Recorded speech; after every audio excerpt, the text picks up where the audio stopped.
حضرت ابن مسعود رضی اللہ عنہ سے روایت ہے کہ رسول اللہ صلی اللہ علیہ وسلم نے ہمیں بیان فرمایا، اور آپ سچے ہیں اور آپ کی بات کو سچ مانا جاتا ہے۔ بے شک تم میں سے ہر شخص اپنی ماں کے پیٹ میں 40 دن تک نطفے کی شکل میں رہتا ہے،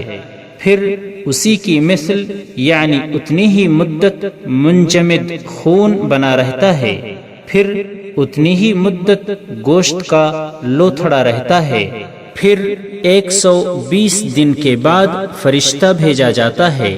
وہ اس میں روح پھونکتا ہے، اور فرشتے کو 4 باتیں لکھنے کا حکم دیا جاتا ہے: